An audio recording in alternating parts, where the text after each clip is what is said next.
song. I'm going to do it live. All right, we're ready. Whew, in the nick of time. Yeah, right? All right, if you're watching online, hopefully you're joining us. I've had some technical difficulties. If my microphone drops off, I apologize. It seems to be fine, and all that jazz. All right. Good evening. How is everybody? Good. You all seem tired. Are you checking me? It's been one of those days? All right. I can tell sometimes. It's all right. I'm a little sleepy. I was up with the bishop and some clergy for a day apart up at St. Luke's. Came back to be dad and do dinner and do Bible study. And I was talking to some other pastors, and one had like a funeral, one was being dad. So, it's busy. It's busy. But the weather has been nice. A little, warm. Snow's melting. I can see grass again. The sunshine was out. Right? And what? Oh, yes. Yeah. Big old chuck holes. Absolutely. Right? That'll be it. All right. Here's where we're going tonight. We are going to wrap up our series on Judges. Next week is Ash Wednesday. I hope you join us in the sanctuary for Ash Wednesday. That'll begin Lent.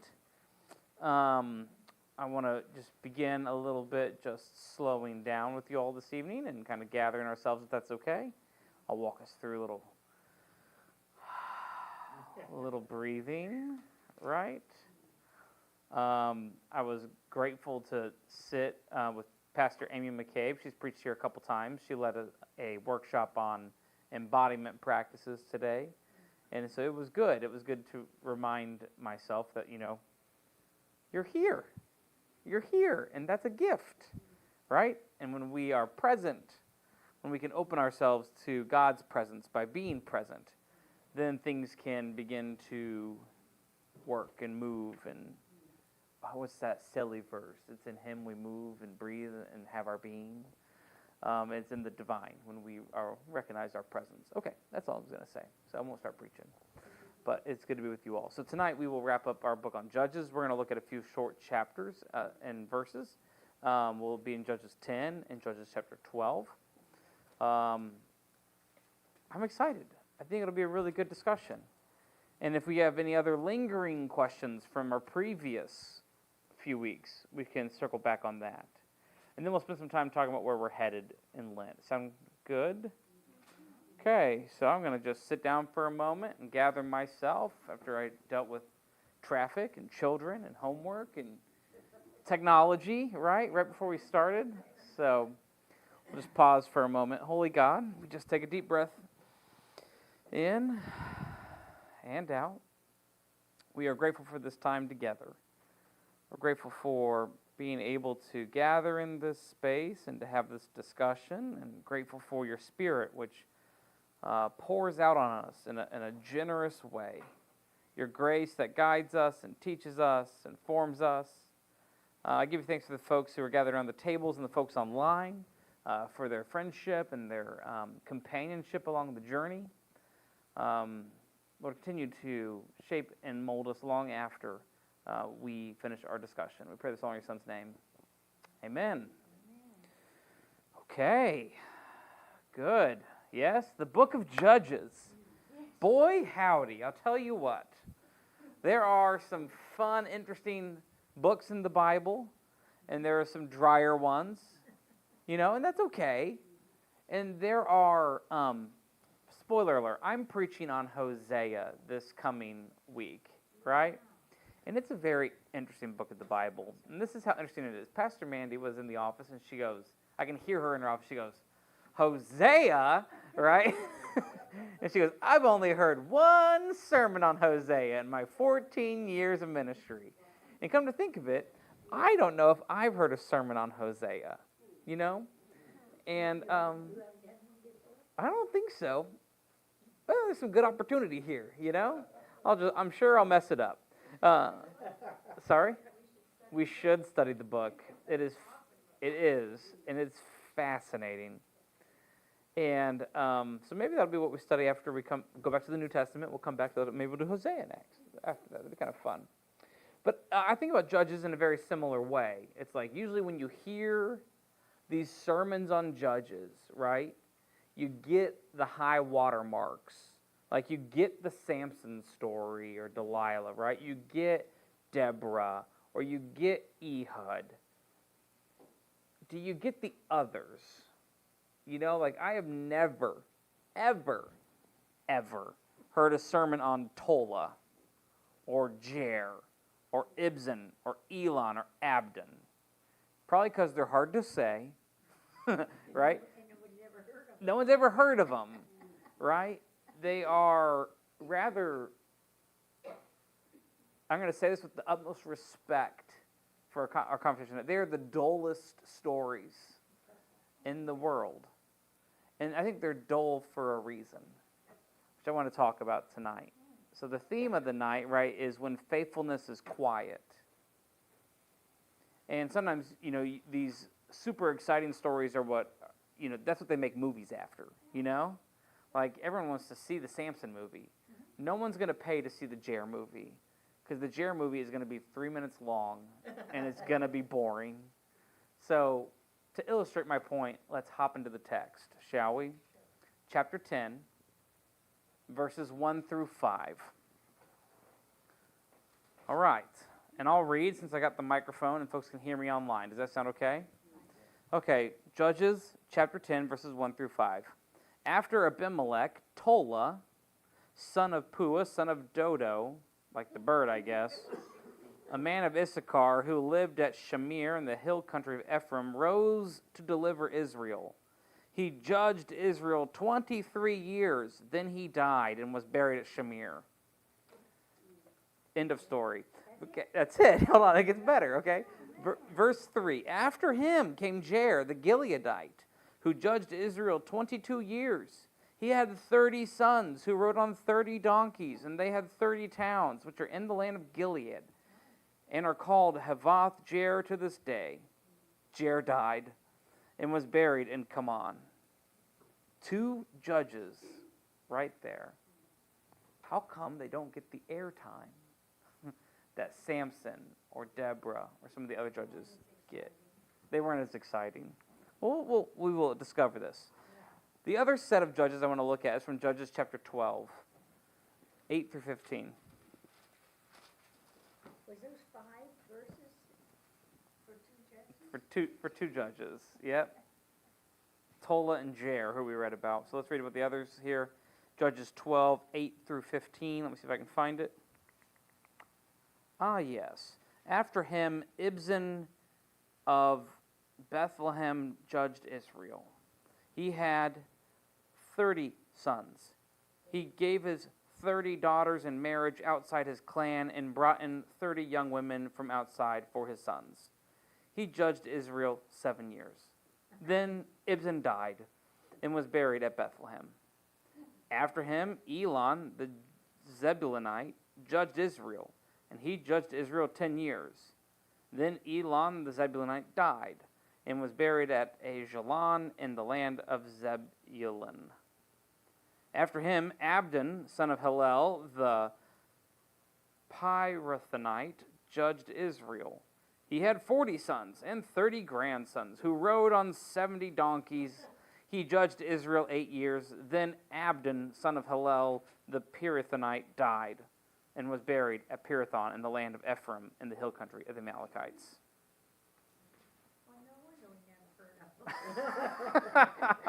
But they're significant judges. They got verses in the Bible. That's pretty good. You know, I've read Judges 2 or 3 times. Yeah. Okay.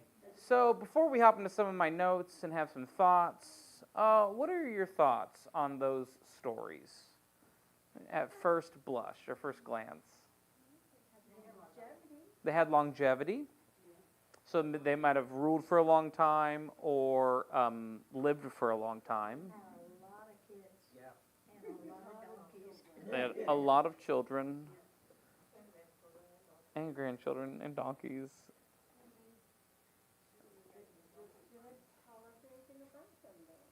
Okay, they didn't tell us anything about them. Okay, let's dance, right? Let's dance together. Or did they? No. I hear yes and no. Well, he gave his $30 away, one of them gave his $30 away in marriage and brought in 30 wives for his 30 sons. Okay. I'm sort of agreeing with Terry here that it's like they didn't really.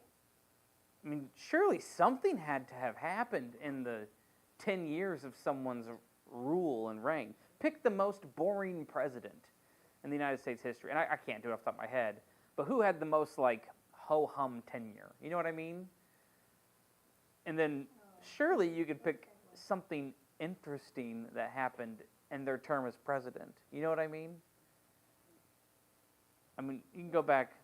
Go ahead. The first two that you talked about, we're talking almost 50 years between the two of them. 50 years. Actually, And nothing happened. nothing. But that's good, isn't it?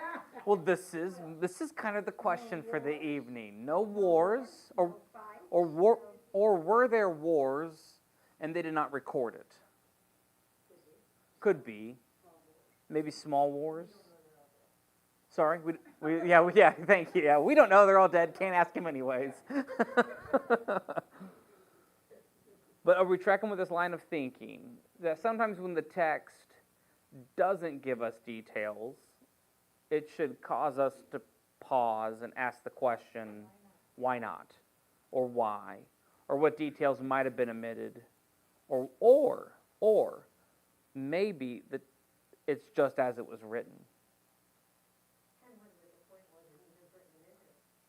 Okay. Well, fantastic question to ask. What's the significance of the inclusion of these judges if there's nothing significant to include? Could be because they have so many kids. Could be. Yeah, to say, hey, these guys, they're a lot of babies. Well, we had a vice president who talked about the passage of time. Sure. And that's important to mark the passage of time. Passage of time.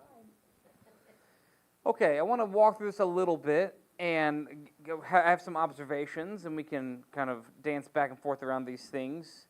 So let's recap a little bit about the judges, right? The judges functioned as probably regional administrators. Were they like judiciary judges, the way that we think of judges with like the wig and the gavel? And probably not. Did they adjudicate, or oversee disputes? Yes. Maybe, and some might have. And the disputes are like human stuff, like, oh, your cart ran into my cart and scratched the paint, so I need to file an insurance claim, and you have to, that's right, yeah. Your ox got loose and ran over, my dog, and so you owe me a dog. I mean, that stuff is just, it happens when people live next to each other, and the judges probably took care of those things. And then the judges also took care of bigger things like, oh, the Philistines are coming.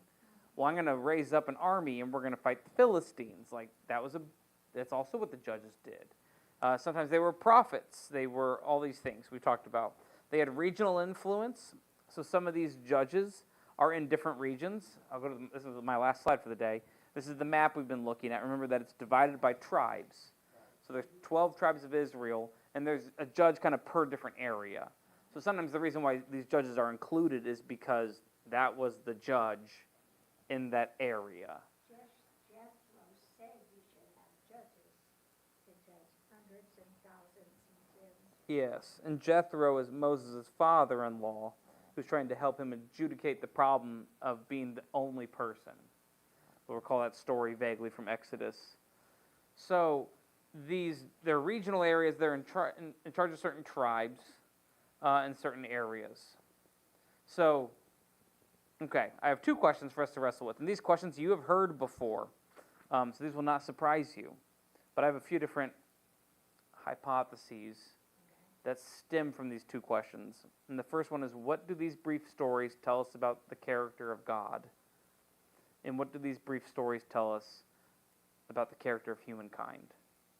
And if we can wrestle with those two questions for just about any verse in the Bible, I think we're doing a pretty good job. So again, what does this teach us about humanity, and what does it teach us about maybe the character of God? So here's what I want to start with humanity. And I have a few hypotheses on my notes here that I want to work through. I have about 4 of them, and I'm going to read them just straight through. Sound good? And then we'll dance, right? We'll play jazz back and forth. You can argue. Or you can say, no, that seems right, and we'll move on. Right? Here we go. 1, I think humans tend to overlook ordinary faithfulness. I think humans tend to overlook ordinary faithfulness. We want the big blockbuster movie with the scandal and, the big personalities and the drama. But, like, the steady hand at the wheel, you know what I mean? People be like, their eyes glaze over and they fall asleep. It's not a very interesting biopic. But if you just, yeah. So I think humans tend to overlook the ordinary in faithfulness. I do think that people will ultimately seek stability and order, that people are looking for a steady hand. Okay. I think we are naturally anxious people. Not you. Certainly not, right? But me. We. It's me. And are some of us less anxious than others? Yes, absolutely.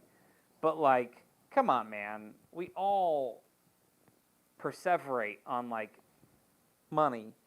We all perseverate on acceptance. We all perseverate on what we're going to eat next. This is all anxious thoughts. You know what I mean? We all have those. Yes. Am I a good dad? Am I a good friend? When was the last time I called my mom? All these things. Those are all anxious thoughts. Okay, so I think people seek stability and order. The third one is leadership is often expressed through stewardship.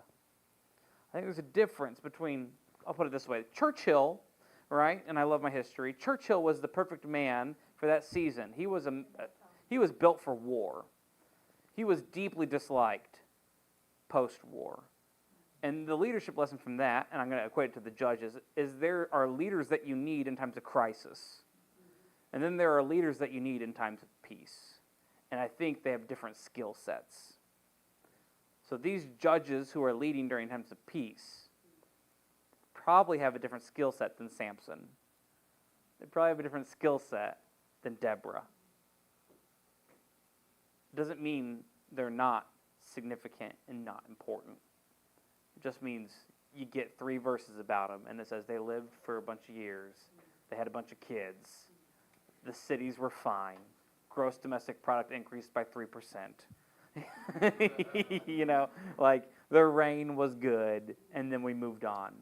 There's nothing bad about that. Okay, so leadership is often expressed through stewardship. The 4th thing that I've been thinking about is faithfulness is often expressed through everyday life. Faithfulness is often expressed through everyday life. What is it that Gandalf says to Frodo? Sorry, y'all, getting just some thoughts from me this evening. Gandalf says to Frodo, what does he say? Something about it is the ordinary small acts that keeps evil away, right? Because everyone thinks that it's the big thing you got to do to stop evil. But it's not. It's the small, ordinary acts of kindness. And that's what really keeps evil away. Anyways, okay. Yes. So, those are some of my thoughts about what it teaches us about humanity. And I'm going to move on here, and we'll come back. We can play with some of these. What does it teach us about God? I think God values faithfulness. Period. Whether it's big faithfulness or little faithfulness. Do you remember what Jesus says about the woman? He talks about being faithful with little, right? Is making some familiar sense. You're calling this? If you're faithful with a little, you'll be trusted with more. So it's only after you're really faithful with a little that God will trust you with more, and you can be faithful with more. But I think God values faithfulness. And I don't know, I'm going to just think for a moment back to when we celebrated 175 years. I remember my prayer for this congregation was that we would be found a faithful church. I think it's easy to chase after big things. I think it's also easy to chase after small things, like my own personal pet projects. But really, I think what we're called to do is to be faithful people. Okay, so I'll come back to that. 2, I think that this is hard. I think God works through ordinary structures. If God can work through big things like an empty tomb, and a resurrection. I think God can also work through small things, dare I say, like bureaucracy, dare I say, like economics. Isn't that crazy? Like, God can use your $3 and change someone's life. God doesn't need to, like, just. Sorry. I'll tell you why I'm laughing. Here's the story. Right? This is the parable. You'll have probably heard this. The parable of the dude who is in a storm, and he is on top of a building, and the floodwaters are rising and rising and rising, right? And someone comes along on a boat and says, hey, let's get you out of here. And the guy says, no, I'm praying and God will save me. And then, the floodwaters rise and rise and the boat goes away. And then a helicopter comes and drops the ladder and says, come on, get on the helicopter, we'll get you out of here. And the guy says, no, I'm praying, God will save me. And then the helicopter, flies off because they got to go rescue more people. And then eventually the floodwaters rise all the way and kill the man. And he gets up to heaven and he's standing there before God and he says, why didn't you save me? And God goes, I sent you a boat and a helicopter. What more do you want? And that's the idea, is that God can work through the ordinary and also the extraordinary.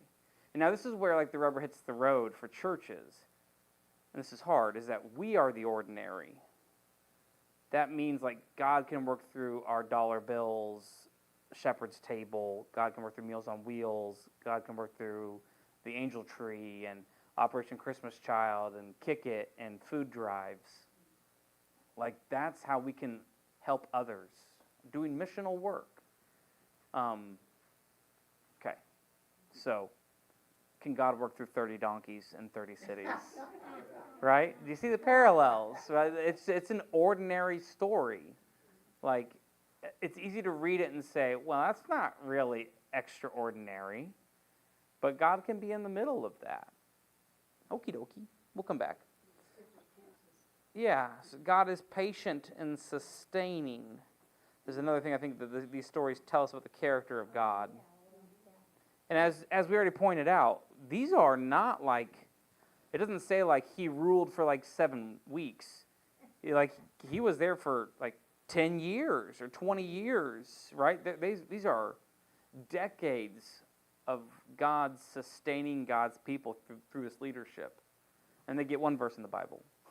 But you mentioned something earlier about maybe all 5 of these judges were during peacetime. Yes, could be. So there was nothing And to maybe talk to them there was about. peacetime because they were the leaders. Oh, this is the wonderful paradox. This is the paradox. Okay, so okay. Well, I want to say so many things. Yeah, so maybe it was peacetime. And was it peacetime because they were good leaders? Or was it peacetime because there was no conflict? Does that make sense? So sometimes conflict comes looking. And sometimes conflict is self-inflicted. So, and we've read other stories in Judges where the conflict seems rather self-inflicted. Right. So perhaps what they did was stewarded their time well and didn't inflict problems on themselves. And therefore, there was peace in the land. If you're driving down the street and somebody waves at you with one hand and with one finger, you could do the same thing. You could try to run into the guy, or you could just drive on. And that's a difference between. Yes, yeah, a decision they make or you make or not, and how you respond.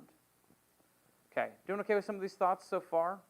Okay, we'll come back. Again, this is going to be a challenging night, I think, because look at when faithfulness is quiet. Mm-hmm. So how do you talk and reflect on such few verses where I think they are very, very rich with meaning? Well, I think by their actions, right? And then we need to reflect on what should that prompt us to do. Is that what you're saying? By our actions? Yeah, I think so. Okay, I'm going to keep going here. Kind word turneth away wrath or something like that. The fourth thing I have about what does this reveal about God's character is that God gives rest as a gift. That God gives rest as a gift. You think about God's rhythm of Sabbath. right, in the creation story. And then you think about the role of like Jubilee and rest in the Torah or the law. And then, two, the role of rest in the story of Judges. Do you recall that motif? All right, let me see if I can find my paperwork here. Bear with me. I put my jacket on top of it. Unbelievable. Okay, the motif is this. Each cycle begins like this, right? It's sin, oppression, they cry out, they're delivered. And the last part of the cycle always is, and then there was rest in the land, or a season of peace. And so that's the cycle in the book of Judges. These stories of these particular judges, you'll notice they don't have that cycle. So it's possibly just during the time of rest, or rest is the reward for not going into the cycle in the first place, right? Which is sin, oppression, cry, and deliverance. That's where all the high drama came. And so here we find ourselves in the cycle of rest. Okay. Fifth is God's presence is not limited to crisis. God is often there in the everyday things as well, in quiet seasons. I think that this is hard for us. No, I'm going to talk about myself. Is that fair? Because I don't want to talk about you as if I know. But like for me, I used to think like, oh, I need to get to these high spiritual moments, like then God will be real. You know what I mean? But what I've found to be more true is that God is in the everyday, mundane things. And I need to open my eyes to see God in the middle of the everyday, mundane things. If God is only the God of the peaks and valleys, then God really isn't God. God's just the God of peaks and valleys. And I'd rather God be God of the whole mountain. And so it's best to open my eyes when I'm not in the peak and the valley and to see God at work in the everyday. And I think God is at work in these mundane stories as well. Okay. Those were some of my thoughts on the character of God and about humanity in our story. What do you think as you were reading this and hearing these things? I was resting. Resting? Do you agree or disagree with these conclusions, or do you have others to add?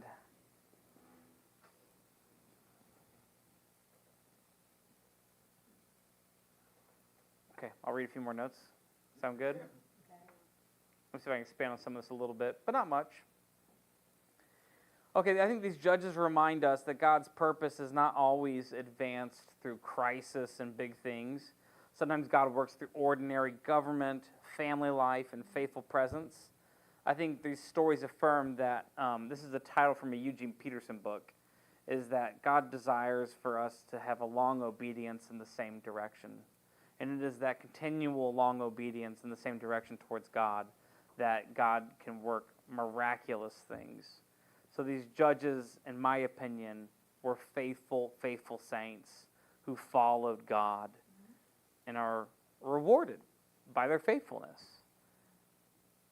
It's a gift that they don't have to be like, oh, I had to deal with the Philistines for 25 years. You know, they don't have that problem. That's Samson's problem, right? Their problem, they probably had problems, and they were probably managed as they arose, and they were able to handle them in a faithful way. And so I think, to me, I think about the stewardship that they did kind of put into place. And I think that I talked about stewardship a little bit, about how these judges primarily lead by maintaining systems, they maintain relationships, and they maintain peace. And humanity's call includes preserving what's good, not always fixing what's broken. So sometimes it's just okay, it's good, it's holy and right to maintain good things that God has already put before you. Okay. All right. I think I'm done talking about it. Well, we don't know why. Why did they stop being judges? Did they die? They died. That's what it says. They died. This is what I told my wife. I said, I don't think I'm going to retire. I think I'm just going to, I know mandatory retirement is 72 for clergy, but I think I'm just going to just keep doing it until I fall over one day in the pulpit. And they'll be like, oh my gosh, he died. Yep. That's what I wanted to be like. He worked and then he died. That's what And he That's right. That's the bishop's job. Yeah, let them worry about that.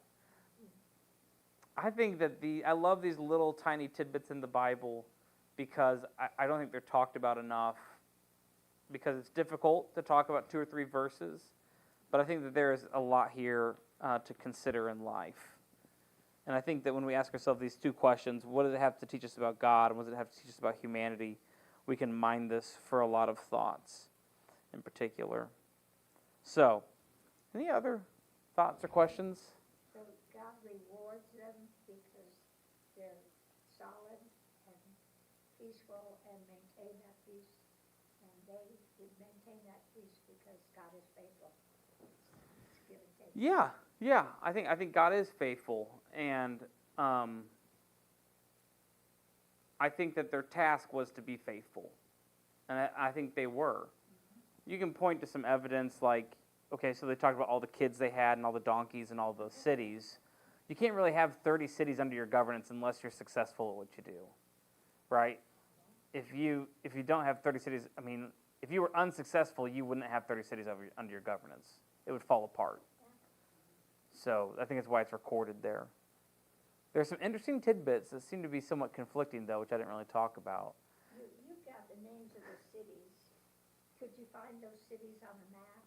Are they, were they, are they cities that still exist? It'd be interesting, well, this guy was up here, and this one was down here. And Yeah, that first week we looked at the map, and I know that if you're watching online, oh my Lanta, please do not be frozen. There it goes. The first week we looked at these, and let me see if I can paint broadly for everyone. And I think we've talked about this before, but I will name it again. Sometimes ancient cities are the same, right? Jerusalem is Jerusalem. And sometimes cities' names change. We've talked about that a lot, right? Or Istanbul is Constantinople. Like the cities' names change.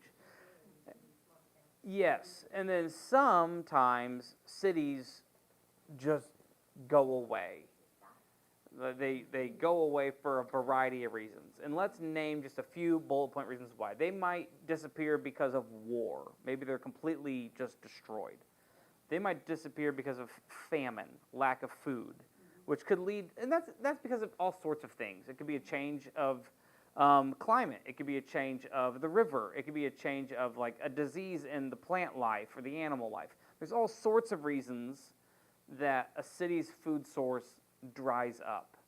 So they just get old and die. Yes. They don't have kids. And we've seen examples, I'm getting to my point, I'm getting to your question too. We've seen examples of this in the United States, like where's Roanoke, or where's all these old pioneer towns. Some of them, they can't find them, or they might think it's there. Okay, so it's not like a relatively super old problem. But when we talk about ancient history, it can be difficult to identify the name of a particular town. So sometimes, and again I'm speaking broadly here, not to these particular ones listed in our pericopes, but sometimes we can identify them and sometimes we can't, for all sorts of various reasons. Does that make sense? And the critics of the Bible will point to that and say, see, it's a fictitious story, made up. And you go, man, you really don't understand history. Like, things happen. So I think that these are real places. Sometimes sometimes they're still there, sometimes they're not. And that doesn't mean they were never there, it just means that we haven't found them. The best example of this, and there's 2 good examples, one is Jericho, which is like one of the oldest occupied cities in the world. Another one is Nineveh, like the Nineveh from the story of Jonah, which archaeologists, just a little bit south, keep going down 135, you'll get to Nineveh eventually. For the longest time, the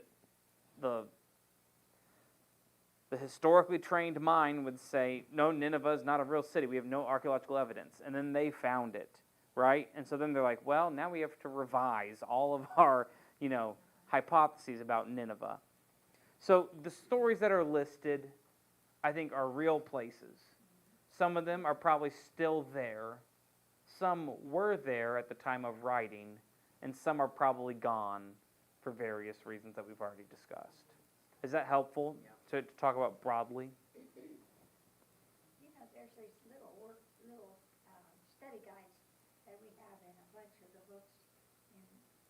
goodness class, and their maps have a lot of little cities on them. Oh, yeah. And maybe you ought to get one of them when you see. Yeah, yeah, they're helpful. Okay. All right. Any other thoughts? So what are some of the cities that, the 5 judges that you named, are any of their cities up there? Well, I will look since you're asking. Let me see. That's what I was asking. Chapter Way back 12, when. 8 through 15. Okay, so Ibzan of Bethlehem judged Israel. We know where Bethlehem is, right? Bethlehem means house of bread. It's south of Jerusalem. It's still there today. He had 30 sons. He gave his 30 daughters in marriage outside his clan and brought in 30 young women from outside for his sons. He judged Israel 7 years. Then Ibzan died, and he was buried at Bethlehem. Again, we know where Bethlehem is. After him, Elon the Zebulunite judged Israel, and he judged Israel 10 years. Then Elon the Zebulunite, and I'm pretty sure Zebulun Oh, is- He was one of the is it- kids. is a tribe. Yes, he is. So Zebulun, He was one of Jacob's kids. and if you're watching online, I'm going to disappear for a moment. So Asher is right here in this region. This is the Great Sea of the Mediterranean Sea, and Zebulun is like a strip right in this area. It's probably this yellow strip right around this area. Those maps are terrible, aren't they? You know, partly. I'm just going to tell you, you can see the pixels. They're about this big. All right. If you'd like to buy a new projector for this room, you let me know. But Zebulun is to the west of the Sea of Galilee, which is right here. So that's an area and not a particular town. But let's keep reading. He judged Israel, and he judged Israel 10 years. Then Elon the Zebulunite died and was buried at Ajalon in the land of Zebulun. And Ajalon is not on my map. Never heard of it. I mean, I got all sorts of other A names. Let me double check another map. If you're watching online, I know. I'm sorry. Maybe you can see better than we can.